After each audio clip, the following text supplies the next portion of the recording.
시험센터에 가셔서 수행 방법을 스스로 아는 것은 시간이 많이 걸려요. 센터 시스템 자체가 뭐 한 명 개인을 신경 쓰는 그런 시스템이 아니에요. 다 자기가 알아서 해야 되거든요. 자기가 법문 듣고 자기가 고민하고 자기가 실천해 보면서 스스로 길을 찾아가는 게 기본적인 시스템이죠. 그래서 그 수행하는 방법에 대해서 저도 계시면서 바르게 이해하고 가면은 거기서 생활하는 데도 많은 도움이 될 겁니다. 시험의 수행법은요, 들어서 알지 못해요. 이건 정말입니다. 시험의 수행법은요, 들어서 할 수 있는 게 아니에요. 왜냐하면 지혜적 요소가 들어가 있기 때문에. 말로 표현하자면 어떤 내적인 이해가 있어야만 할 수 있는 수행이에요.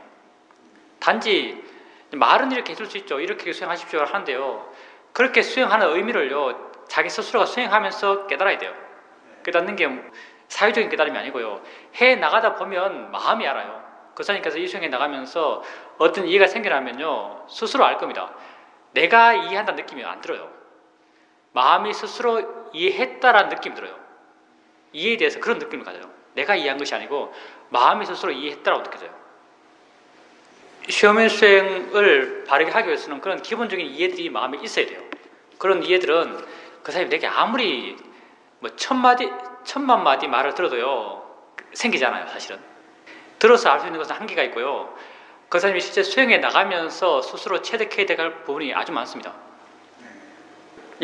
단지 여기 법회 참석하고 말 듣고 하는데 만족하지 마시고요, 스스로 해보십시오. 미얀마 가서 수행하지, 이런 생각도 있는 생각이고요, 수행은 그 사람이 마음 낸 그 순간부터, 그 자리부터 시작하는 거예요. 지금 하는 거죠. 지금 하는 게 수행이에요. 내일 어떻게 살지 고민하지 말고요, 미얀마 가서 내가 어떻게 살지 고민하지 말고요, 지금 이 순간을 어떻게 살지 고민하세요. 우리가 고민한 건 현재뿐이에요. 지금 이 순간을 어떻게 살 것인가, 그게 우리가 고민해야 될 주제죠. 나 혼자 수행할 때는 이거 다 알려고 그러고 저거 다 알려고 그러고 이런 개인적 노력을 통해서 깨어날 수 있어요. 근데 법문을 들으면서 깨어있으려면요, 법문 내용에 대한 내적인 공감들, 지혜적 공감들, 이런 것이 있어야만 한 시간이 사실 길거든요. 한 시간 동안 법문 들으면서 끝까지 성상에 깨어 있을 수 있는 거죠. 보살님께서 그렇게 일주일 동안 수행해 오시면서 보살님의 마음이 조금씩 변해갔고 좋아졌고 마음속에 지혜적 요소들이 좀 생겨났기 때문에 말을 들으면서 말에 공감되면서 그 공감이 계속 마음을 깨워요. 지혜가 계속 마음을 깨우거든요. 그런 마음의 힘으로 깨어날 수 있었을 거예요. 그러니까 생활에 사시는 분, 생활에 살다가 금방 오신 분, 삶에 치이고 삶에서 고민하고 삶에서 화내고 또 생활 속에서 욕심내고, 이건 어쩔 수 없는 거죠. 이건 뭐 잘한다고 못한다가 아니고요, 처해진 상황이 다르니까요. 이제 그렇게 삶에서 우리가 자유로울 수 없으니까, 삶의 내용으로부터 자유로울 수 없으니까 그 결과로 피곤한 건 피곤하죠. 피곤하지만 사실은 그 근본적으로 마음의 질이 떨어져 있어요. 마음의 관심, 마음의 깨어있음, 마음의 활발함, 마음의 지혜, 이런 힘들이 계속 많이 떨어져 있는 거죠. 우리 마음이 계속 변해가요. 상황 따라서, 내가 하는 것에 따라서 내 마음이 좋아질 수도 있고 안 좋아질 수도 있어요. 우리가 이제 흔히들 피곤해서 존다라고 말하잖아요. 피곤해서 존다. 사실은요, 물론 피곤해서 졸아요. 근데 그게 1번 원인은 아니에요. 1번 원인은 뭐냐면요, 관심이 없어서 졸아요. 이게 1번이에요. 사실은 관심이 있으면 졸지가 않아요. 관심이고 지혜인데요, 마음이 질이 떨어졌다고 하는 게 뭐냐면 마음에 지혜가 없어요. 지혜 힘이 약하기 때문에 졸은 거죠. 관심이 있으면요, 아무리 피곤해도 안 졸아요. 뭐 강원랜드 맞죠? 여기 카지노 있는데 거기 밤새워서 뭐 도박하라면 누가 졸겠어요? 컵라면 먹으면서 뭐 속도 쓰리고 엄청 피곤하고 눈도 따갑고 엄청 피곤해도요, 절대 안 졸아요. 왜냐하면 관심이거든. 관심이. 그 관심은 욕심의 관심이에요. 관심의 에너지가 있으니까 절대 졸 수가 없어요. 그때 아마 보살님이 소리를 알아차림할 때요, 우선 다른 게 뭐냐면 내용에 신경 쓰지 않고 소리를 따라간다, 표현이 따라간다지만 사실 소리를 알아차림 한다잖아요. 알아차림 한다고 할 때 마음의 느낌이 첫째 뭐가 다르냐면요, 마음이 내 안에 있다는 느낌이 명확해요. 소리 내용을 따라갈 때는요, 마음이 내 밖에 쉽게 가요. 근데 그때는 마음이 내 안에 있다고 명확히 알아지고요. 보살님께서 그렇게 소리를 알아채면 하는데 만약 안 해봤다면 익숙하지 않잖아요. 익숙하지 않으면 힘을 주게 돼요. 힘을 줘서 소리를 알아야지라는 의지가 있고 강한 힘을 주게 되면요. 소리는 알지만 내용은 약해져요. 내용은 희미해지는 거죠. 근데 이렇게 내 안에서 일어나는 소리, 들려지는 소리와 소리 듣는 마음이죠. 듣는 마음에 대한 이해가 좀 더 깊어지면요. 내가 힘주지 않아도 이해가 돼요. 이해는 아주 미세한 것이거든요. 내가 힘준다 해서 이해가 분명한 것도 아니고요. 힘 안 준다 해서 이해가 분명하지 않은 것도 아니에요. 사실은 힘주면 이해는 더 분명하지 않아져요. 힘준다는 게 번뇌기 때문에요. 무슨 에너지로 힘을 주겠어요? 알고자 하는 욕심의 에너지로 힘을 주는 거예요. 그건 왜냐하면요. 소리 내용이 아니고요. 소리의 일어남 그 자체에 마음에 관심이 있기 때문에요. 보살님께서 일주일 동안 수행하니 나가시면서 일어나는 것, 작용하는 것, 아는 마음 조금씩 반응하시잖아요. 아는 마음하고 소리의 성질이 똑같은 사실이죠. 모든 법의 성질이 다 똑같아요. 아는 마음이 일어나잖아요. 대상이 들으면 작용하고, 대상이 들으면 작용하고, 대상이 들으면 작용하고, 아는 마음이 이렇게 작용하고, 대상은 이렇게 작용하고 있어요. 소리는 이렇게 작용하고 있고, 듣는 마음이 이렇게 작용하고 있어요. 아는 마음을 봐가면서 보살님이 작용에 대한 관심이 조금 생겨나요. 그러면서 지금은 소리에 관심이 있어요. 소리에 관심이 있으면서 소리의 일어남, 소리의 알아짐, 그리고 소리를 아는 것, 여기에 관심이 있는 거죠. 여기 관심이 있는데 관심이 있어서 마음은 끼어 있는 거죠. 끼어 있지만 보살님이 아직까지는 익숙하지 않기 때문에 소리에서 관심을 가져야지라는 내 개인적 의도가 있어요. 잘 해야지, 소리를 알아야지라는 개인적 의도가 있는 거죠. 개인적 의도가요, 이런 수행의 진행을요, 좀 부자연스럽게 만들어요. 마음을 이렇게 묶어두고 있어요. 소리 작용, 소리 들음, 또 그런 일어남에 대해서 마음을 이렇게 묶어두고 있는 거죠. 이렇게 우리 실제 법이라고 할 수 있는데, 실제 법에도 마음을 이렇게 묶어두고 있는 거예요. 이렇게 마음을 한 곳에 몰아가게 되면요, 다른 마음 작용들이 힘이 약해져요. 다른 마음 작용이 뭐냐면 상의 마음이거든요. 그 소리를 해석하는 마음. 근데 보살님 수행에 나가면서 이것 아는 거예요. 꼭 이렇게 힘주어야만 알아지는 게 아니에요. 내가 강하게 관심을 둬야만 알아지는 것도 아니에요. 그냥 능숙하면 능숙할수록요, 뒤에 물러나서 느긋하게 이걸 알아요. 듣네라고 알아요. 듣네라는 이해가 아주 미세하게, 아주 정말 미세하게 있어요. 이렇게 듣네라고 가볍게 이해하고 있으면요, 소리의 내용도 함께 존재하고 있어요. 지혜는 지혜 일을 하고요, 상은 상의 일을 해요.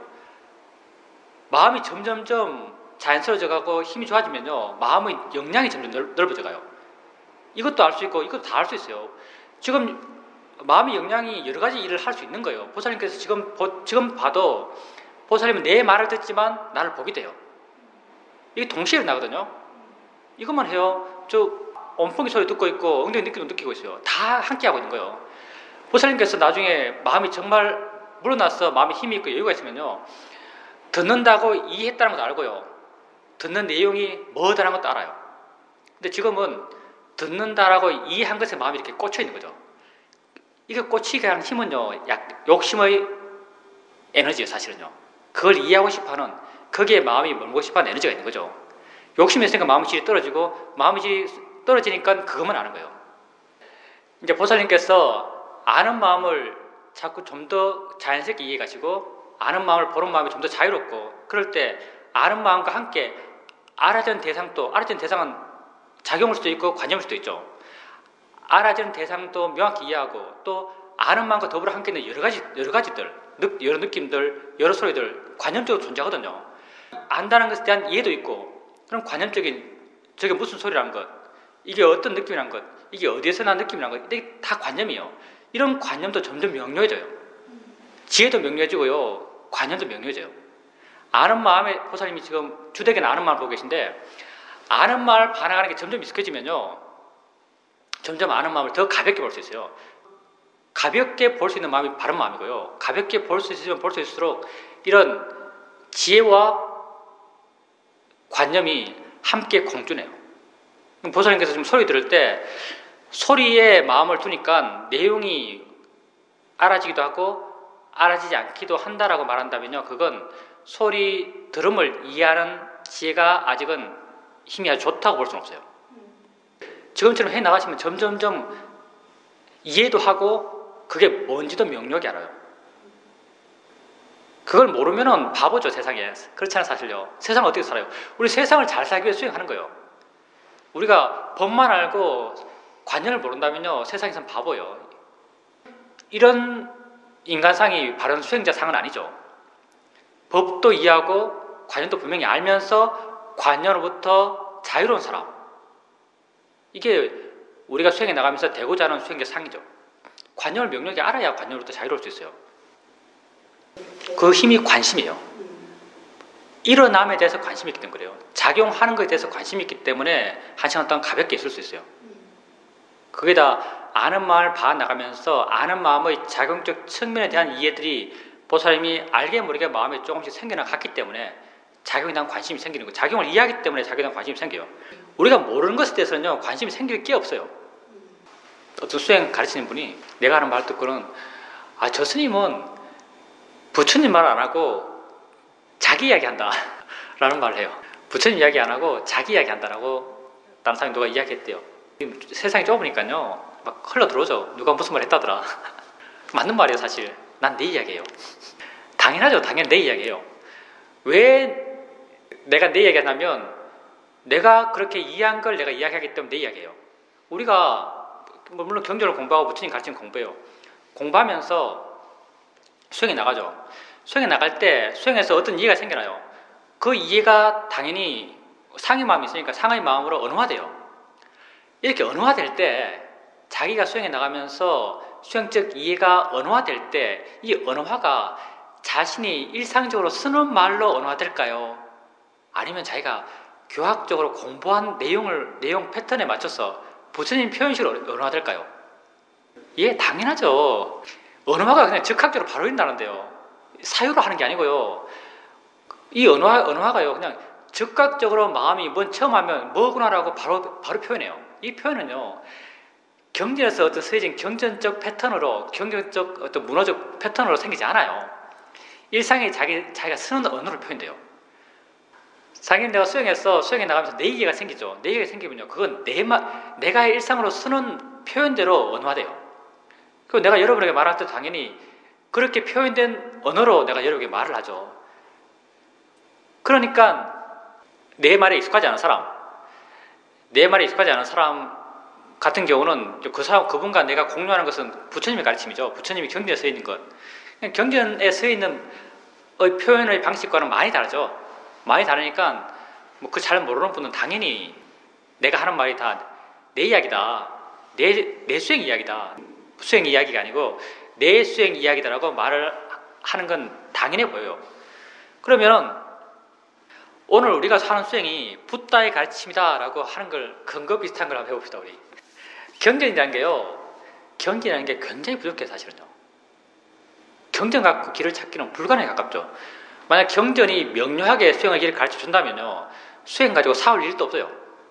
미얀마에 가까이 수행센터가 있잖아요. 대표적으로 파옥, 마시, 휘어민, 우리가 쉽게 접하는 곳이 세 곳이 있어요. 이 수행법에 대해서 여러분이 이해해야 될 게 뭐냐면요, 이 수행을 다르게 해요. 다르게 하는데요, 이 수행법이 마지막에 도달점은 같을까요? 도달점이 달라요. 다 달라요. 이 수행법의 도달점이 달라요. 이 수행 가르친 티처들 서로를 인정 안 해요. 이 수행센터 다 1년 이상 살아봤어요. 그 수행센터에서 말하는 수행의 끝, 열반, 수다원 다 알거든요. 그 사람들 이야기 다 들어봤어요. 하는 이야기 다 달라요. 수다원이 되는 수행 체험이 다 달라요. 왜 그런가? 결론은 단순하죠. 경전이 불완전하니까요. 경전에서 명료한 길을 안 가르쳐줘요. 물론 우리 지혜가 부족해서 경전에서 명료한 길을 발견하지 못할 수도 있어요. 근데 경전은 2500년 전에 써있었어요. 2500년 전 문화 속에서, 그 사람들의 언어 체계 속에서, 그 사람들의 인식 구조 속에서 쓰여진 거예요. 지금 그거 보면서 이 말은 이렇게 수행하란 말이구나 라고 발견하기 정말 힘들어요. 물론 불가능한 건 아니에요. 근데 정말 힘들어요. 근데 만약에 거꾸로 여러분이 바른 수행을 하고 있어요. 여러분이 바른 수행을 하고 있을 때 바른 수행을 통해서 여러분이 수행하는 것 자체에 대해서 어떤 이해를 해나가고 있어요. 이런 상태에서 여러분의 경전을 봐요. 이게 칸다 상유다. 오온에 대해서 상유다 니까에 나오는 오온을 주제로 한 경전이에요. 거기 보면 22번째 나콜라피타라는 경전이 있어요. 나콜라피타 사람 이름이에요. 나콜라피타, 나콜라마타 둘이 부부거든요. 뜻이 단순해요. 나콜라의 아버지, 나콜라의 엄마예요. 이게 이상하게요. 영어 또 이상하게 또 흘러가는데 언어가 그 비슷한 어문을 써요. 다들. 피타가 파드예요. 미타가 머드예요. 우리도 엄마, 아빠 뭐 비읍 들어가고 미음 들어가고 이렇잖아요. 미얀마는 미얀마 뭐더라? 미얀마도 이 비슷한 말 써요. 엄마, 아빠가. 하고 나콜라피타가 나콜라의 아버지예요. 이 두 사람이 엄청 금실이 좋았던 부부입니다. 부처님에게 다음 생에 어떻게 하면 또 부부가 될 수 있을까요? 라고 질문한 사람들이에요. 어떻게 하면 또 부부가 될 수 있을까요? 이 부부가 부처님 만나가지고 부처님에게 우리가 정말 어렸을 때 결혼했다. 결혼하고 난 뒤에 지금 한 50년 살았다. 50년 동안 나는 한 번도 이 사람 이외에 다른 부정적인 생각을 해본 적이 없다. 이런 말 하거든요. 부인도 그래요. 나는 50년 동안 한 번도 부정적인 생각을 해본 적이 없다. 이렇게 말해요. 이 사람이 너무 좋았어. 다음 생에도 다시 만나고 싶은데 다음 생에 어떻게 하면 우리가 다시 만날 수 있을까요? 이렇게 물어요. 뒤집어 말하면요. 이번 생에 싫은 사람이 있으면요. 다음 생에 그 사람을 안 볼 수 있는 방법이에요. 이게. 부처님이 뭐라고 말하는가? 너희들이 만약 이 생을 살면서 같은 것에 관심 갖고 같은 업을 짓고 같은 것을 좋아하고 같은 것을 추구하고 같은 것에 이루면은 다음 생에도 너희들은 또 만날 거다. 이렇게 말해요. 이 동업동생이란 말이에요. 사실은요. 같은 업을 지어가면 다음 생에 또 만나는 거예요. 그러면은 다음 생에서 안 만나고 싶은 사람이 있다면 어떻게 하겠어요? 아니죠. 사업하는 게 동업이에요. 그 사람이 날 미워하면 나도 미워해요. 이게 동업이죠. 이 사람도 만나요. 그러니까 그 사람이 날 미워하면 난 그 사람을 사랑하는 거예요. 이게 업을 따로 짓는 거죠. 그 사람이 화를 내도 나는 화를 안 내요. 그 사람이 욕심내도 욕심도 안 내요. 그 사람이 세속적인 것에 관심 가지면 난 정신적인 관심 가져요. 관심이 달라요. 가는 바가 다르고 마음의 경향이 달라져요. 이렇게 마음의 경향이 달라지면 다음 생에 만날 일이 없어요. 그런 법문을 하게 했던 사람들이 바로 나콜라피타와 나콜라마타입니다. 나콜라피타 존자가 늙었어요. 늙어서 어느 날 부처님이 왔어요. 부처님이 와서 부처님에게 이런 말을 해요. 부처님, 저는 참 늙었습니다. 몸이 지금 무너져 갑니다. 죽을 때가 다 돼 갑니다. 부처님께서 정말 내게 행복이 될 수 있는 법문을 좀 해주십시오. 그 법문을 간직하고 그 법문에 의지해서 행복한 삶을 살아가겠습니다라고 이렇게 부처님께 말을 해요. 그러니까 부처께서 그래, 너는 늙었다. 너와 같은 몸을 갖고 만약 건강하기를 바란다면 그건 어리석기 때문이다. 나콜라피타요, 네가 앞으로 살아갈 때 이 가르침에 의지하고 이 가르침을 실천하면서 살아가라 라고 부처께서 말씀하세요. 그래서 뭐라고 말씀하시는가? 몸은 비록 아프되 마음은 아프지 않겠다라고 그런 가르침에 의지해서 살아가라라고 이렇게 말했어요. 부처님 그렇게 말씀해 주셨죠. 몸은 아프되 마음은 아프지 말아라라는 가르침을 들었어요. 그러니까 나콜라피타가 부처님의 진심이 굉장히 돈독한 사람이죠. 엄청 기뻐해서 환희로웠어. 그 환희에 차서 나왔어요. 엄청 마음에 기쁨을 느끼면서. 그리고 이제 부처님의 제일 큰 제자인 사리부를 찾아가요. 사리푸트라 존자 찾아가는 거죠. 사리푸트라 존자 찾아가니까 사리푸트라 존자가 존자요, 나콜라피타 존자요, 당신 참 얼굴이 깨끗합니다. 얼굴에서 빛이 납니다. 부타에 가서 좋은 법문을 들으셨습니까? 라고 이렇게 물어봐요. 그러니까 나콜라피타 존자가 부타에 가서 내가 참 좋은 법문을 들었습니다. 부타께서 몸은 아프되 마음은 아프지 말라라는 법문을 내게 해주셔서 내가 너무나 행복합니다. 라고 이렇게 말해요. 그러니까 사리부리 존자가 나름 신통이 있죠. 나콜라피타 존자가 그 법문을 이해했는지 얼마나 이해했는지 이미 알고 계시죠. 그럼 부타에게 누구는 어떤 사람이 몸도 아프고 마음도 아픈 사람인지, 또 어떤 사람이 몸은 아프되 마음은 아프지 않은 사람인지 물어봤느냐, 이렇게 되물어요. 사리부리 존자가. 그러니까 나콜라피타 존자가 그 생각해보니까 모르겠어요. 어떤 사람이 몸도 아프고 마음도 아픈 사람이고 어떤 사람이 몸은 아프되 마음은 아프지 않은 사람인지 모르겠는 거예요. 그래서 사리부존자에게 내가 그걸 이해 못하겠습니다. 사리부존자가 자비심을 내어서 내게 부처님 그 가르침이 어떤 뜻인지 좀 명료하게 가르쳐 주십시오라고 부처님께 말해요. 참 사리부존자에게 말하죠. 그러니까 사리부존자가 그 부처님 법문에서 부연 설명을 해줘요. 어떤 사람이 몸도 아프고 마음도 아픈 사람인가? 부처님이 되지 말라는 사람이에요. 이렇게 되지 말아라고 하는 사람이 몸도 아프고 마음도 아픈 사람인데 어떤 사람이 과연 몸도 아프고 마음도 아픈가? 사리부존자가 말하기를 수행하지 않는 중생들은 이 몸을 나라고 생각한다. 내가 이 몸을 가졌다라고 생각한다. 이 몸이 변해갈 때 그에게는 슬픔, 고통, 절망이 생겨난다. 수행하지 않는 중생들은 이 느낌을 나라고 생각한다. 내가 느낀다고 생각한다. 느낌이 변해갈 때 그에게는 슬픔, 고통, 절망이 생겨난다. 수행하지 않는 중생들은 이 인식작용을 나라고 생각한다. 내가 꽃이라고 알고 내가 나무라고 안다고 생각한다. 이 인식이 변해갈 때 그에게는 슬픔, 고통, 절망이 생겨난다. 수행하지 않는 중생들은 다양한 마음의 의지작용들을 나라고 생각한다. 이 의지작용들이 변해갈 때 그에게는 슬픔, 고통, 절망이 생겨난다. 그는 내가 화낸다, 내가 욕심낸다, 내가 욕망한다고 생각한다. 이 의지작용이 변해갈 때 그에게는 슬픔, 고통, 절망이 생겨난다. 수행하지 않는 중생들은 마음의 아는 작용을 나라고 생각한다. 내가 안다라고 생각한다. 이 마음이 변해갈 때 그에게는 슬픔, 고통, 절망이 생겨난다. 이렇게 이게 오온이죠. 색수상 행식 이거 오온이에요.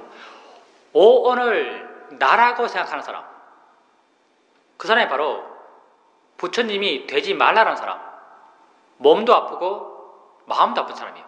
그러면 어떤 사람이 몸은 아프되 마음은 아프지 않는 사람인가? 수행하는 거룩한 제자들은 이 몸을 나의 것이라고 생각하지 않는다. 이 몸이 변해갈 때도 그에게는 슬픔, 고통, 절망이 생겨나지 않는다. 그런 이 느낌을 나의 것이라고 생각하지 않는다. 느낌이 변해갈 때 그에게는 슬픔, 고통, 절망이 생겨나지 않는다. 그런 인식작용을 내가 한다고 생각하지 않는다. 인식작용이 변해갈 때 그에게는 슬픔, 고통, 절망이 생겨나지 않는다. 그는 다양한 마음의 의지작용들을 나의 것이라고 생각하지 않는다. 내가 화낸다. 내가 욕심낸다. 라고 그는 생각하지 않는다. 이 마음의 의지작용들이 변해갈 때도 그에게는 슬픔, 고통, 절망이 생겨나지 않는다. 그는 마음의 아는 작용을 내가 안다고 생각하지 않는다. 그 아는 작용이 변해갈 때 그에게는 슬픔, 고통, 절망이 생겨나지 않는다. 오온을 나라고 생각하지 않는 사람, 그 사람이 바로 몸은 아프되 마음은 아프지 않은 사람이다라고 사리부존자가 말하는 거죠. 오온을 나라고 생각하지 않는다라고 했대. 말로 그렇게 해요. 나라고 생각하지 않는다. 오온을 나라고 생각하지 않아서 안 할 수 있을까요? 그렇지 않죠. 오온을 나의 것이 아니라고 통찰했을 때, 이해했을 때 진짜 마음 내적으로 오온이 내가 아니라고 알 수 있어요. 이렇게 오온이 내가 아니라고 안 사람, 그 사람이 바로 몸은 아프되 마음은 아프지 않는 사람이에요. 사실은요, 이게 수행 방법이에요. 사실은 정말 사람들이 지혜롭다면요, 여기에서 수행 방법을 알아야 돼요. 경전 내용이란 게 뭐겠어요? 부처님이 뭘 가르쳤을까요? 부처님이 철학자인가요? 부처님이 교학자예요? 부처님은요, 오직 실천 수행을 가르쳤을 뿐이에요. 누가 오면은, 야, 이렇게 수행해. 누가 오면 이렇게 수행해. 누가 오면 이렇게 수행해. 이렇게 수행이라는 경우가 굉장히 많겠죠. 어떤 사람에 대해서는 이론가가 오면은 약간 이론적인 면을 붙여서 이렇게 수행해. 어떤 사람이, 무식한 사람이 오면 단순하게 이렇게 수행해. 이렇게 수행해, 이렇게 수행해, 이렇게 수행해라는 게 부처님 본문의 모든 것일 거예요. 이것밖에 안 했거든, 부처님은요. 그런 가르침, 그런 부처님이 수행을 가르친 걸 다 모은 게 경전이지, 사실은요. 워낙 경호수가 많다 보니까 경전 내용이 방대해진 거죠. 그게 다 경전에 서 있어요. 근데 우리가 지혜가 충분하지 못하기 때문에, 지혜가 완전하지 못하기 때문에 거기에서 실제 지금 현재 내가 어떻게 수행해야 할지는 잘 몰라요. 근데 한번 보세요. 부처님이 나콜라피타한테 몸은 아프되 마음은 아프지 말라라 했어요. 그런 사람이 되라겠어요. 그런 수행자가 되라는 거죠. 그럼 어떻게 하면 몸은 아프되 마음은 아프지 않을 수 있을까요? 몸을 내 것이라고 알지 않았을 때, 느낌을 내 것이라고 알지 않았을 때, 마음의 의지작용 곧 화, 욕심, 기쁨, 지혜 다 들어가요. 이런 의지작용을 나의 것이라고 알지 않았을 때, 마음의 아는 작용, 아는 마음의 작용을 나의 것으로 알지 않았을 때, 이런 지혜가 있었을 때 그 사람이 바로 몸은 아프되 마음은 아프지 않은 사람이에요. 그게 수행의 방법이죠. 딴 게 아니고 그게 수행의 방법이에요. 몸을 볼 때 내 것이 아니라고 보는 거예요. 그게 뭐하죠? 그게 우리 여기서 쓰는 것은 자연의 이치란 거이고, 몸을 자연의 이치로 보는 것, 몸을 뭐하러 보는 것, 몸을 내 것이 아니라고 보는 것 다 똑같은 거예요. 느낄 때 느낌이 자연의 이치야라고 하는 것이 곧 느낌을 뭐하러 보는 것, 느낌을 내 것이 아닌 걸로 보는 것, 내 것이 아닌 걸로 반응할 때 내 것이 아닌 게 이해가 돼요. 화낼 때 화를 자연의 이치로 보고, 화를 뭐하러 보고, 화를 내 것이 아닌 걸로 반응하는 거예요. 욕심이 날 때 욕심을 자연의 이치로 내 것이 아닌 것으로 뭐하러 반응하는 거예요. 이게 수행의 방법이죠. 경전에 나오는 내용은요, 수행의 방법이에요. 가끔 수행의 결과가 나오기도 하는데요, 내가 생각하는 수행의 결과는 아마 뒤에 제자들이 첨삭시켰을 거예요. 부처님이 수행의 결과를 말했을 리는 없거든요. 수행 가르쳐준 사람이요, 제자들한테 너희들 수행해 나가면 이렇게 대해라는 말 잘 안 해요. 내 같은 사람이 하죠. 내 같은 수준이 좀 떨어진 사람이 하는 거죠. 난 이야기 하거든요. 부처님 같은 분이요, 제자들이 가르치면서 야, 너 지금 수준이 여긴데 수행 열심히 하면 나중에 여기 돼, 이렇게 돼, 이런 말을 할까요? 이런 말은 할 리가 없다고 생각합니다. 우리 때들의 사이도 절대 이런 말 안 해요. 이런 말 할 리가 없어요, 부처님이. 근데 경전을 보면 가끔요, 수행에서 나타난 결과에 대해서 가끔 이야기해요. 그런 내용들은 아마 뒤에 제자들이 첨삭했지 않나, 제자들이 넣었지 않나 생각해요. 부처님 오직 실천 방법을 이야기해요. 지금 이게 바로 부처님 말씀하신 실천 방법이죠. 몸을 볼 때 내 것이 아닌 것으로, 느낌을 볼 때 내 것이 아닌 것으로, 화를 볼 때, 욕심을 볼 때, 지혜를 볼 때, 기쁨을 볼 때 내 것이 아닌 것으로, 아는 마음을 볼 때 내 것이 아닌 것으로, 우리식 표현은 자연의 이치로, 오온을 자연의 이치로 반응하는 것, 그게 부처님의 바른 수행법이에요. 우리가 하고 있는 것이고. 근데 우리는 오온을 안 보죠. 색수상 행식을 안 봐요. 우리는 경전에서 부처님이 인간을 나누는 가장 기본적인 기준을요, 오온으로 잡고 있어요. 오온을 가장 기본적인 조건으로, 기본적인 분류 방법으로 쓰고 계세요. 근데 오온만 쓴 건 아니거든요. 6가지 감각기관을 갖고도 인간을 분류하세요. 인간 존재를 설명하세요. 6가지 감각기관을 갖고도. 그래서 상육도 니까에 봐도 오온과 관련된 법문을 모아놓은 상육도가 있고요, 6가지 감각기관과 관련된 법문을 모아놓은 상육도가 있어요. 이게 살라야타나 상육도, 그리고 칸다 상육도가 오온 관련된 상육도고, 6가지 감각기관 관련된 상육도 니까이가 있어요. 근데 이 두 개는 똑같아요. 사실 똑같은 거예요. 어떻게 구분되냐면요, 인간을, 우리 존재를 분류할 때요, 이걸 표현하자면 종적으로 보는가, 이걸 횡적으로 보는가 따라서 달라지는 거예요. 불교는 우리를 인식을 기준으로, 알아가는 것을 기준으로 우리 존재를 봐요. 알아가는 것을요, 2가지 기준으로 봐요. 알아가는 것을 점차적인 알아가는 걸 본다면요, 점차적인 마음의 반응들을 반응한다면요, 이건 오온으로 분류돼요. 오온이 왜 오온으로 분류되는가 한번 봅시다. 뭐가 들어오죠? 시각을 기준으로 봤을 때 눈 뜨고 봐요. 눈 뜨고 보면 보여지는 게 들어와요. 보여지는 것, 이게 뭐죠? 이게 색이죠. 이게 물질이에요. 보여지는 게 들어오는 거죠. 이게 색이 되는 거예요. 맨 처음 인식에서 색이 가장 먼저 있어요. 색이 들어오죠. 색이 들어오면 색이 눈과 부딪혀요. 눈과 부딪히는 걸 촉이라고 그러죠. 촉. 12연계에서 촉이 나오는 거죠. 눈과 색이 부딪혀요. 이게 촉이라고 그래요. 여기 물론 안식이 들어가죠. 눈이라는 감각기관, 색이라는 물질, 이것과 인연해서 생겨나는 안식이라는 마음, 이 3가지 만남을 촉이라고 그래요. 만나면요 뭐가 생기냐면 느낌이 생겨요. 이게 뭐요? 이게 수죠, 수. 색수할 때 수가 이렇게 생기는 거예요. 느낌이 중요하기 때문에 색수에서 수를 넣었어요.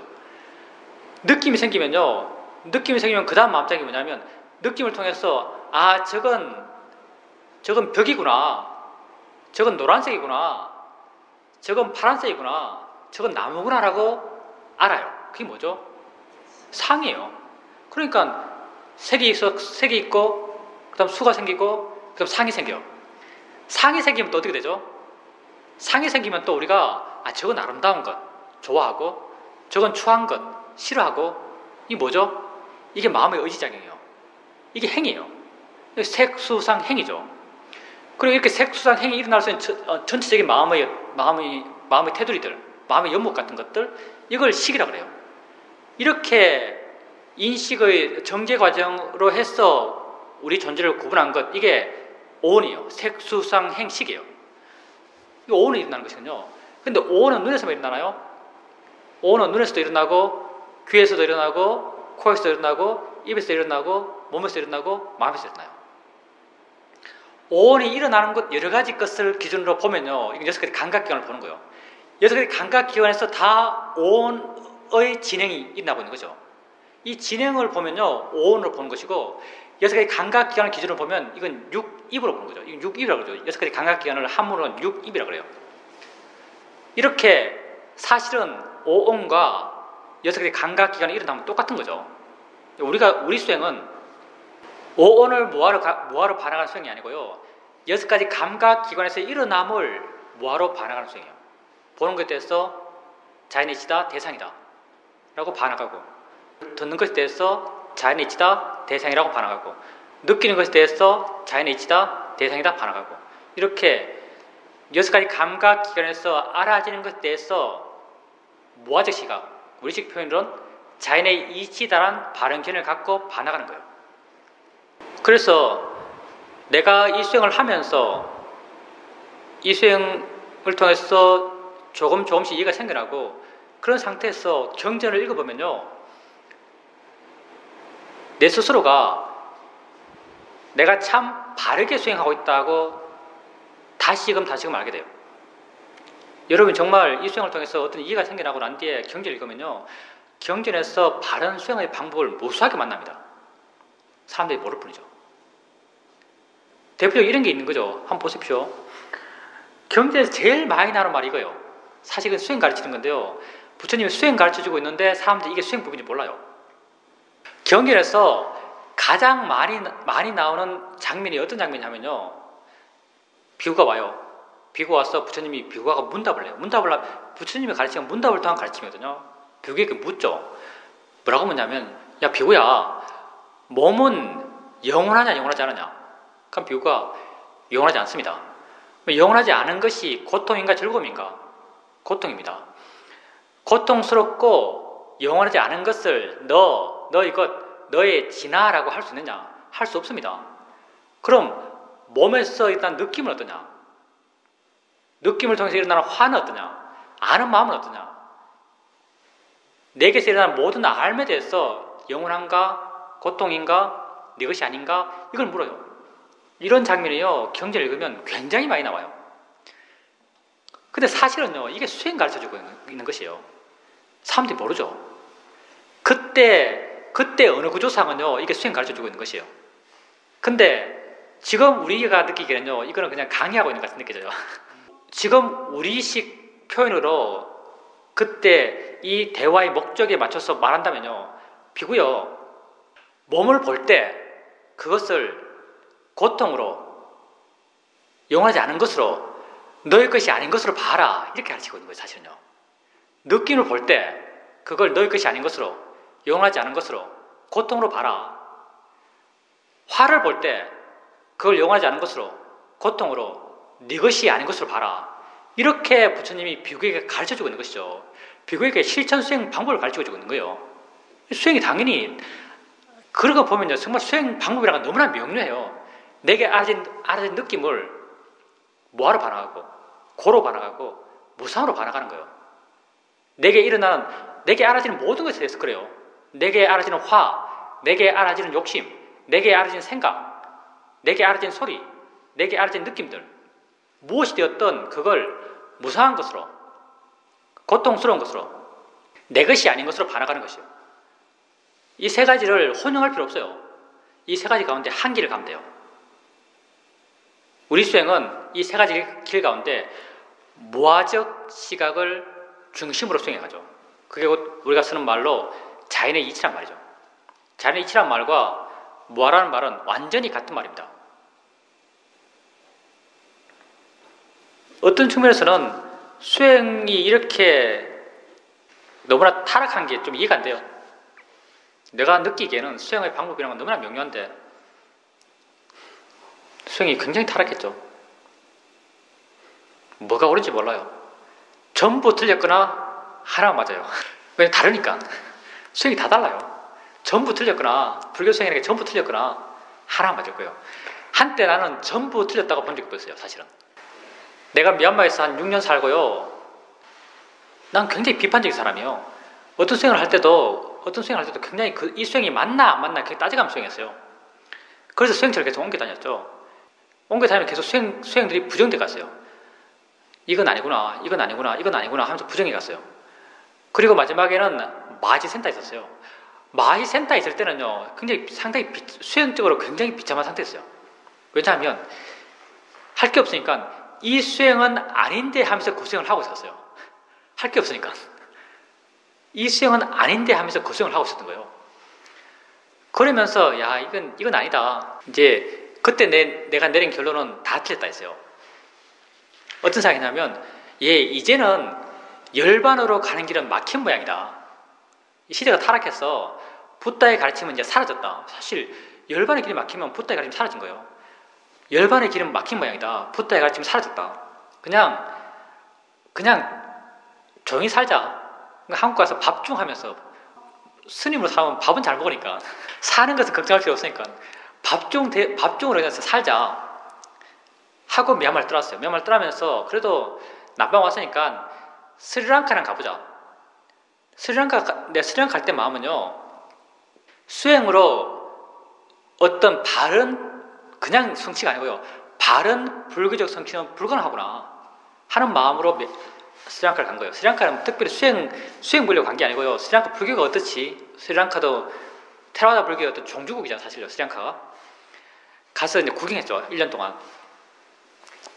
1년 동안 스리랑카 불교 구경하고 이제 한국 돌려고 그랬어요. 이제 한국 가서 밥중하려고. 밥이나 먹고 사는 중하려고. 밥중하려고 가려고 했는데 누가 내한테 이제 메일을 보낸 거예요. 한국 간다 하니까. 야, 그래도 스님이 미얀마에서 이렇게 6년 이렇게 살았는데 미얀마에 나름 많은 사람들이 가고 대표적인 수행이 쉐오민하고 있는데 거기에 대해서 욕만 했지 해보지 않았잖아. 난 쉐오민 욕 엄청 많이 했거든요. 돌아다니면서 쉐오민 이야기 나오면 계속 욕했어요. 마음을 본다는 게 이해가 안 되니까요. 저것들이 무슨 마음을 보냐고. 무슨 그게 수행이냐고. 그랬어요. 내가 쉐오민 와서 맨 처음 한 게 뭔지 아세요? 사이드한테 참여하는 거였어요. 내 인터뷰 들으면 사이드와의 몇 첫 인터뷰가 내가 다니면서 사이드 욕을 많이 했다고. 그걸 지금 참여한다고. 왜냐하면 참여 안 하면 이론서에 보면은 이론서에 성인 같은 경우인데 성인을 모욕하면요 수행적 성취가 없다는 이야기 나와요. 혹시 성인일까 싶어가지고 내가 와서 사이드에 참여했어요. 사이드 욕을 많이 했습니다. 지금 참여한다고. 어떤 사람이 메일을 보내온 거죠. 네가 스님이 다니면서 쉐오민 욕만 했지 도대체 그 수행이 어떤지 안 해봤잖아. 와서 한번 체험해보고 가라고요. 체험해보고 가라 그래요. 그래서 어차피 한국 갈 생각이고 이제 남방불교에서 마음을 다 나왔으니까요.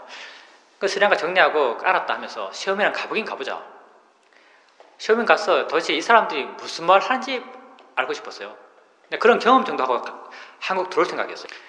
그렇게 쉐오민 간 거예요.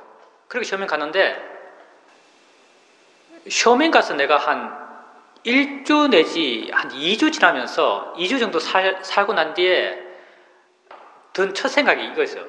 수행이 맞는지 그런지는 그때까지 정확히 모르겠고 어떤 생각이 들었냐면 붓다가 수행을 가르쳤으면 이렇게 가르쳤겠구나 이런 생각이 들었어요.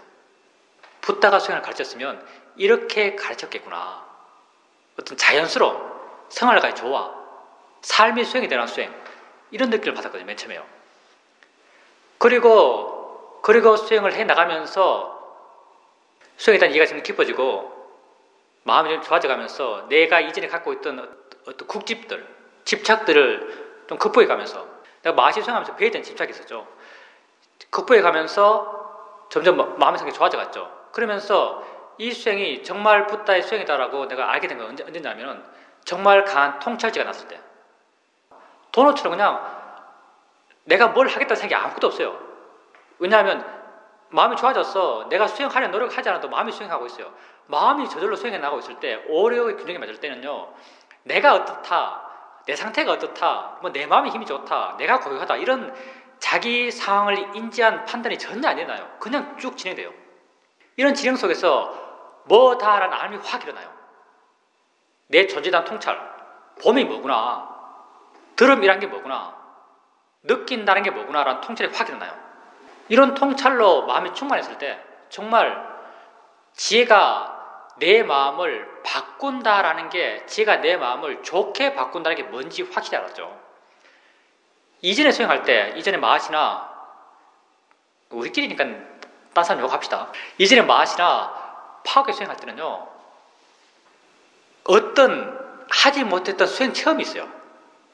보지 못했던 걸 보고 내가 그렇게 보지 못했던 방식으로 보게 되고 이런 하지 못했던 수행 체험이 있어요. 근데 그걸 통해서 마음이 변한다라고 느낀 적은 없어요. 물론 마음이 변했겠죠. 마음이 변해서 그런 체험을 하긴 할 거예요. 근데 그 마음이 변하면요, 마음의 강함 느껴져요. 마음의 힘셈은 느껴져요. 집중하는 힘이 좋아지니까요, 마음의 힘이 세다라는 힘들이 느껴져요. 이건 노력 같은 그런 힘들이죠. 사마디 힘이죠. 힘 세다라는 느낌이 느껴지는데 이건 서서히 느껴지는 거고요. 지혜를 통해서 마음이 확 깨어나고 마음이 확 밝아지고 마음이 아주 자유롭고 행복하다라는 지혜를 통한 급격한 마음의 변화를 느껴 본 적이 없어요. 근데 시험을 수행하면서 이렇게 수행해 나가면서 내게 어떤 통찰이 생겼을 때 그 통찰로 인해서요, 내 마음이 완전히 바뀌어 나가요. 순간 전혀 다른 마음이 생기는 거죠. 그때 내가 이 수행법이 정말 우리의 존재를 근본적으로 바꿀 수 있는 수행이구나라고 알았어요. 그리고 그런 통찰이 계속 생겨났죠. 그러면서 수행에 대한 신심도 계속 믿어서 믿는 게 아니고요, 알기 때문에 믿음이 저절로 생겨났어요. 그러면서 이 수행법이 붓다의 수행이라고 믿는 거죠. 믿어서 믿는 게 아니고요, 알아서 믿는 거예요.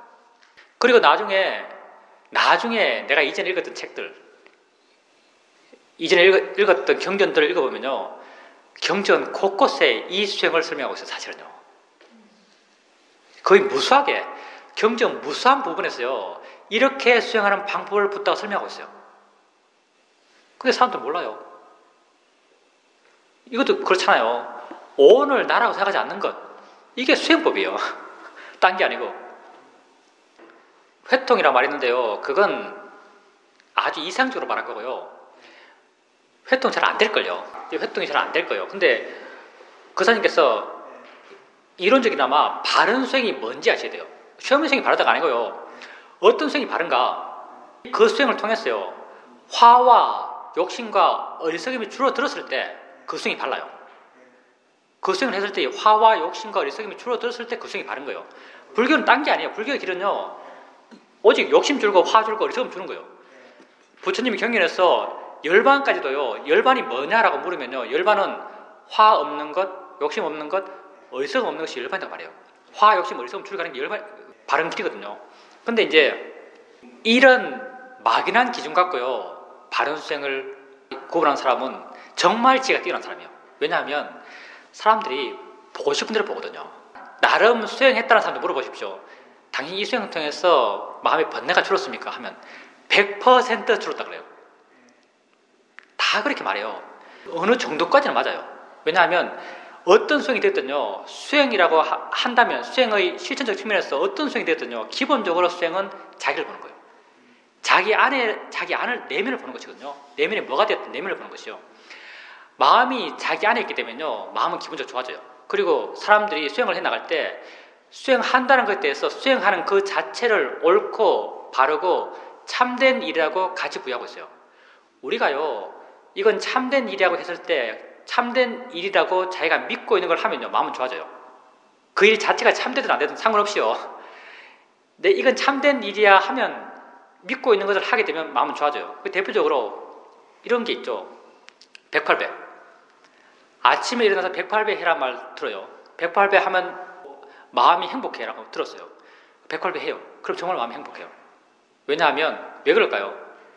108배 그 자체로 보면요, 그건 운동이에요. 앉았다 일어났다 운동이거든요. 근데 왜 108배를 하면 마음이 좋아지는가? 내가 108배에 대해서 좋은 의미를 부여하기 때문에. 108배 한다는 것은 좋은 일이다, 의미 있는 일이다, 가치 있는 일이라고 의미 부여하고요. 내가 가치 있는 일이라고 의미 부여한 걸 하게 되면요, 마음은 좋아져요.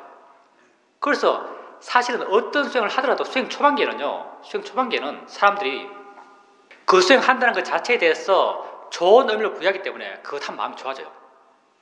근데 장시간 하면 달라져요. 장시간 의미가 달라져요. 장시간은요, 어떤 마음의 에너지로 하는가에 따라 달라져요. 보통 사람이 세상을 살아가잖아요. 세상을 살아가는 보통 사람이 세상을 어떤 에너지에 기초해서 살아갈까요? 욕심의 에너지에 기초해서 살아가요. 우리가 세상을 뭐를 판단할 때 항상 판단 기준은 내게 유리한가 불리한가요, 사실은요. 내가 바닥에 손을 짚을 때조차도요, 어디 짚으면 편할까, 어디 짚으면 안전할까를 기준으로 해서 판단하고 짚어요. 우린 모르지만 잘. 욕심이 우리의 판단 기준이거든요. 만약에 세상의 마음 조건을 그대로 갖고 와서 수행한다 해봅시다. 사람들이 어떤 마음으로 수행할까요? 욕심으로 수행해요. 아무런 바른 가르침에 대한 지도 없이요, 바른 길에 대한 제시 없이 스스로 수행해야지라고 수행하면요, 100% 맞나요? 수승한 사람이 있겠죠. 99%는요 욕심을 수행해요. 욕심을 수행한 수행은 뭘 추구해 나가는가? 수행을 통해서 자기 어떤 체험을 하고, 어떤 체험을 통해서 어떤 체험을 가진 자신이 되고자 해요. 뭐를 성취한 자신이 되고자 해요.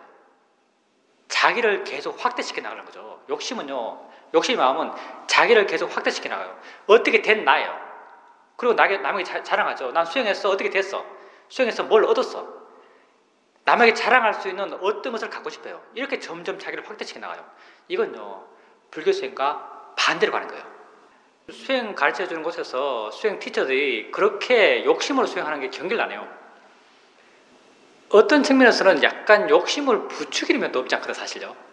욕심을 경계 안 해요. 이게 정말 중요한 문제인데, 왜냐하면 사람들이 우리가 욕게 살잖아요. 세상을 사는 에너지는 욕심인데요, 수행도 욕심을 해요. 수행은 내 안임을 알아서 나를 줄여가는 게 수행인데요, 욕심을 수행해서 나를 키워가는 게 수행을 해요. 그래서 사람들이 처음에는 수행한다면 다 좋아져요, 어느 정도까지는. 근데 이게 욕심의 에너지로 나를 키워가는 그런 에너지로 수행해 나가서 그게 5년 되고 10년 되고 20년 되면요, 점점 이상해져요. 사람이 이상해져요. 마음의 균형이 계속 무너져 가는 거거든요. 그래서 욕심 없이 수행하는 게 아주 중요해요. 우리가 시험을 수행해요. 시험을 수행, 바른 수행을 안 믿어요. 욕심 없는 수행을 하고자 해요. 근데 우리가 욕심 없이 할 수 있을까요? 우린 중생이고요, 욕심 없이 수행 못해요. 여러분 수행하지만 수행해서 뭐가 지혜가 나고 싶잖아요. 수행을 통해서 마음이 좋아지고 싶잖아요. 이게 욕심이거든요. 수행해서 뭔가 반항이 다 욕심이에요. 우리가 수행해서 욕심 없이 수행할 수가 없어요. 근데 수행의 출발은 설령 욕심으로 시작해요. 그럼 우리 중생은 필연이에요. 수행의 출발은 욕심으로 출발하지만요, 수행의 과정은 욕심을 줄여가야 돼요. 수행 방법 자체가요, 욕심을 줄여가는 방법이어야만 바른 방법이에요. 하면 시험 수행에서는 무엇으로 욕심을 줄이는가? 바른 결의로 욕심을 줄여요. 자연이치다, 대상이다, 내 것이 아니다, 지 스스로 일어나고 있다, 이걸 통해서 대상에 대한 욕심을 줄여요. 우리가 바른 결의를 일으켰을 때 욕심이 줄어든다는 걸 뭘 가지고 증명할 수 있는가? 여러분이 만약에 느낌 알면서 이건 자연의 이치야 라고 하면요, 마음이 느낌으로부터 물러나요. 표현상 이렇고요, 여기 있다가 마음이 여기 가요. 왜 이리 갈까요? 왜 마음이 물러날까요? 욕심이 죽기 때문에 물러나요. 화가 줄어들기 때문에 물러나요. 화 있는 마음, 욕심이 있는 마음은요, 가서 붙어버려요. 싫어서 붙고 좋아해서 붙어요. 물러나는 것은요, 화가 줄어들고 욕심이 줄어들기 때문에 물러나는 거죠. 바른 견해가 정말 중요한 거예요. 바른 견해가요, 우리 수행을 바르게 가게 해요. 바른 견해 없이 수행하면요, 그냥 내 내적 에너지로 수행해 나가요. 내 내적 에너지는요, 다 욕심이에요. 우리도 수행은 욕심을 해요. 근데 수행 방법이 바르기 때문에 수행 과정에서 욕심이 점점 줄어들고 나중에 욕심 없는 상태가 돼요.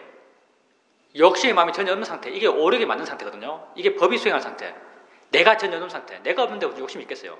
내가 전혀 없는 상태. 욕심이 없는 상태에 도달해서 이때 지혜가 나요.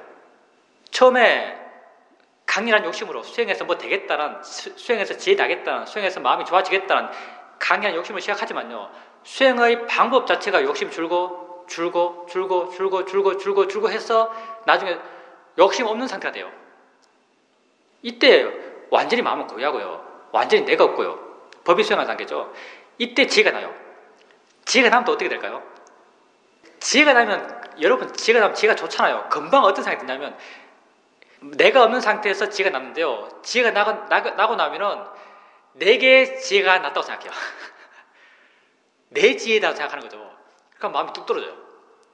또 강렬한 욕심이 있는 거죠. 또 올라갔다가 또 뚝 떨어지죠. 지혜 나면 지혜에 집착해서 뚝 떨어져요. 또 수행해요. 자인의 치야 대상이야, 자인의 치야 대상이야, 나를 줄여가요. 또 욕심 없는 상태에 도달해요. 오력이 많은 상태에 도달하는 거죠. 또 지혜가 생겨요. 똑같은 내용의 지혜를 하더라도요. 이전에 생긴 지혜보다 더 깊은 지혜가 생겨요. 또 욕심이 개입해요. 또 뚝 떨어져요. 또 해가고 지혜 생기고 뚝 떨어지고 또 해가고 지혜 생기고 뚝 떨어지고 어느 때 가면요. 지혜 생긴 게 별게 아닌 데가 돼요. 지혜가 대단하면요. 여러분이 우리가 수행해가면서 지혜를 좀 대단하게 이야기하지만 지혜가 대단하다고 아는 한 지혜에 대한 집착은 생길 수밖에 없어요. 근데 어느 때 되면요. 지혜 생겨도 그게 별로 대수롭지 않아요. 그냥 마음에 좀 좋은 느낌이에요. 그렇게 되었을 때 지혜 생겨도 마음은 잘 안 떨어져요. 그때는 계속 마음이 좋아지겠죠. 바른 견해가 우리 수행에서의 방향타 같아요. 우리 수행은 욕심과 화와 어리석음을 줄여가는 수행이에요. 이 방향을 어긋나지 않게 해나가는 그게 뭐냐? 그게 바른 견해예요. 그래서 붓다께서요. 팔정도 말할 때 팔정도가 붓다가 가는 길이잖아요. 붓다가 내가 이 길을 통해서 성불했어 라고 말하면요. 그 길은 언제나 팔정도예요. 붓다가 대표적으로 당신이 가는 길을 말할 때는 팔정도로 말을 해요. 팔정도의 첫째가 정견이에요. 바르게 본다는 게요. 방향타예요. 욕심화 어리석음이 줄어든 길로 향하는 길을 가도록 해나가는 우리가 여기서 벗어나지 않게 해나가는 것은요. 정견이 그걸 해요. 우리 수행에서 정견이 굉장히 중요하죠.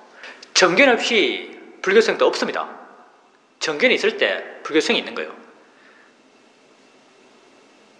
그건 당연히 거사님께서 알아침을 꾸준히 해왔고 마음 힘이 좋아졌고 좋아진 마음의 힘으로 알아침이 조금씩 이어져 가고 있는 것이죠. 이어져 가고 있을 때 체크한다는 것은 방해되는 게 맞아요. 알아침이 이어지고 나가고 있을 때는요. 그게 굉장히 자연스럽거든요. 그냥 가만히 거의 거사님 자신이 내가 어떻다라고 느낄 때는요. 그냥 나는 가만히 있는 거예요. 가만히 있는데 다 알아지면서 그게 진행돼 가고 있는 거죠. 그 상태에서 알아침이 있나? 사띠가 있나라고 체크하는 건요. 이어짐의 단절을 가져와요. 뭔가 부자연스럽게 만들어요. 내가 개입하면요. 수행은 자연스럽지가 않아요. 그러니까 그런 부자연스러운 것을 점점 마음이 안 하게 되고 점점 체크하는 걸 안 하게 돼요. 근데 이제 거사님 마음이 이렇게 이어지고 가고 있는데 하나 거사님께서 확인되면 더 좋은 게 뭐냐면요. 일어나는 것에 자기가 관심이 있는지 내가 소리 듣고 느낌 알고 사실 소리 느낌보다는요. 안다는 것. 거사님이 지금 수행할 때 아무것도 안 하잖아요. 알려는 말 전혀 안 내잖아요. 다 그냥 알아지잖아요. 다 알아지고 있을 때 거사님이 보고 있는 것은 아는 마음이거든요. 마음이 이게 알아지는 것과 함께 작용하고 있는 거죠. 이렇게 알아지는 것과 함께 작용하고 있는 마음에 대한 관심.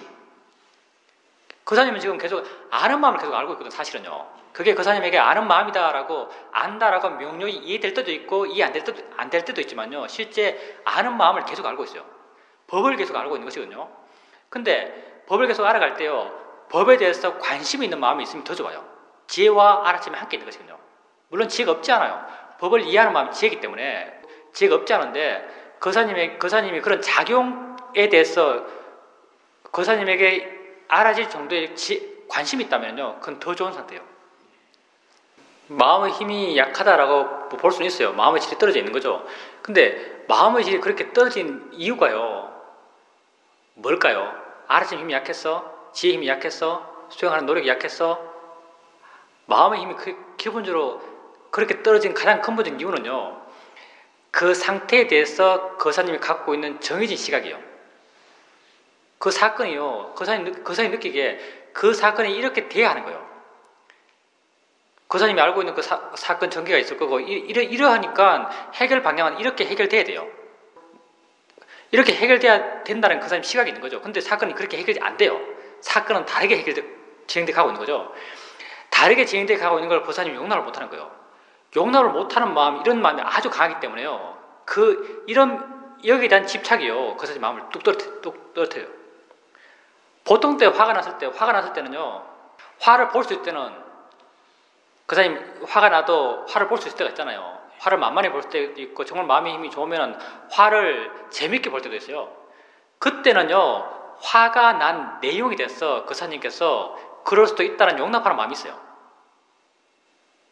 그럴 수도 있지 라고 용납하는 마음이 있을 때 화가 나도 그 화가 만만해요.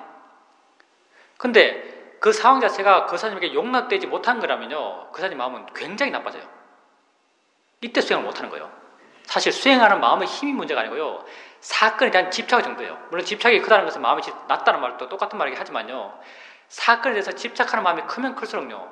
그 사건이 내 뜻대로 되지 않을 때 나는 그 사건과 관련돼서 일어나는 것에 대해서 수행 못해요. 세상이 그런 거 어떻게 하겠어요? 그 선생님께서 세상은 그렇게 돌아가요. 다 그렇게 많은 사람들이 그렇게 살고 있고요. 그 선생님께서 세상의 일에 대해서 세상의 일을 그 선생님 옳은 방향으로 해결하려고 노력하더라도요. 세상 일이 그렇다 해서요. 거기서 화내는 건 좀 다른 문제예요. 세상 일은 그렇될 수 있어요. 그렇된 걸 또 알아야죠. 지혜 있는 사람이랬어요. 모든 게 뭐 옳고 그런 줄 모르고 무조건 수용하고 무조건 받아들이고 무조건 옳고가 아니에요. 지혜 있는 사람도요. 옳은 것은 옳고 그런 건 걸러요. 부처님도 외도수행자 같은 경우 잘못됐다 말을 많이 해요. 근데 잘못된 것에 대해서 나는 반드시 화를 내야 할 것인가? 이건 다른 문제예요. 잘못된 것에 대해서 화 안 낼 수 있어요. 잘못된 것을 바르게 해야죠. 뭐 항의할 수도 있고 우리 보험사에 전화해서 어떤 대처하게 할 수도 있고요. 방법은 많아요. 근데 그 사건에 대해서 내가 꼭 화를 내야 될 것인가? 화를 낼 필요는 없어요. 물론 그것도 마음의 힘이겠지만 꼭 화를 내야 하는 건 아니에요. 우리가 중생들은 부정적인 걸 말할 때 언제나 화해요. 만약에 어떤 사람이 내한테 다른 사람 욕하고 있으면요. 저 사람 마음 화구나라고 알면 돼요. 사실요. 중생이 부정적인 것을 지혜로 말할 수 없어요. 중생은. 근데 우리는 중생에서 조금씩 달라져 가고자 하는 사람이잖아요. 우리는 그렇게 부정적인 걸 접하고 부정적인 것을 말하면서도 마음이 평온하길 원해요. 거사님께서 세상에서 그랬던 게 있어요. 부조리한 게 있어요. 그렇지만 그걸 알 때 거사님 마음에 반드시 화가 있어야 하는 건 아니에요. 이건 다른 문제예요. 잘못되었다는 것과 화낸다는 건 다른 문제예요. 전제가 안 바뀌니까 수행 못하는 거예요. 전제가 안 바뀌어요. 근데 수행 못했다 했어요. 그 상황 자체가 의미 없는 게 아니에요. 거사님께서 수행 못했다는 것은 수행해도 수행 잘 됐을 때 마음 상태가 안 된 거예요. 근데 수행을 못한 건 아니죠. 수행을 할 수 있다는 게 뭐냐면 화 보면서 화 있다고 알려 있어요. 이게 수행하는 거예요. 사실 수행 못한 게 아니고요. 수행해서 마음이 안 좋아진 거예요. 수행해서 마음이 좋아지지 않은 것, 이게 거사님께서 지금 수행 못했다고 말하는 건데요. 사실 수행 못한 게 아니에요. 수행할 수 있었어요. 화 보면서 화내라고 알려 있어요. 생각 보면서 이 생각이나라고 알려 있어요. 알려도 그것으로부터 단지 물러나지 못했을 뿐이죠. 사실은 수행은 굉장히 치열하게 했어요. 근데 수행을 바르게 하려고 노력했다는 그 자체가 가치 있습니다. 다음에는요, 그렇게 있을 때 그렇게 하는 것과 더불어서요, 우선 전제를 한번 의심해보세요. 세상 일이 꼭 내가 원하는 대로 되어야만 바른가? 다른 사람 마음이 꼭 내가 그 사람 마음이 이렇게 진행되어 나가야 한다고 믿는 바대로 되어야 하는가? 그 사람 마음이 내 마음, 내가 정한 바대로 되지 않는다 해서 내가 꼭 화내야 될 것인가? 그 사람은 그 사람 마음인데. 그 사님께서 그 화가 난 전제는 이거거든요. 이 전제를 한번 의심해 보세요. 예, 대부분 세상 사람들 생각 그렇고요. 우리 생각은 달라요. 우리 생각은요, 화는 그 사람 때문에 일어난 게 아니고요. 화는 나 때문에 일어난 거예요. 모든 내 삶의 문제는요, 나 때문에 일어난 거예요. 모든 삶의 문제가 나 때문에 일어난 거기 때문에 나 혼자 앉아 수행했어요. 내 문제를 해결할 수 있어요. 만약에 그게 내 밖에서 다른 사람 때문에 생겼다면요, 정말 원인이, 정말 진실한 원인이 다른 사람이 있다면요, 나 혼자 수행해서 고통을 없앨 수가 없어요. 고통을 다른 사람이 주는데요, 고통이 밖에서 오는데 어떻게 해결해요, 내 혼자서. 그때는 바깥과 뭐 협상을 하든지 관계에서는 하든지 바깥과 해결해야죠. 근데 모든 나의 고통이요, 내게 생기기 때문에, 모든 나의 고통이 나 자신을 유일하게 원인으로 갖고 생겨나기 때문에요, 나 혼자 앉아가지고 나 혼자 나를 보면서 그게 해결돼요. 그게요, 고통의 문제가 나 때문에 생겼다는 증거예요. 고통의 문제는 남 때문에 생기지 않았어요. 나 때문에 생긴 거죠. 그래서 우리는 나를 이해하고자 할 뿐이에요. 뭐 남이 어떻든지 별로 관심이 없어요. 다 내 문제이기 때문에.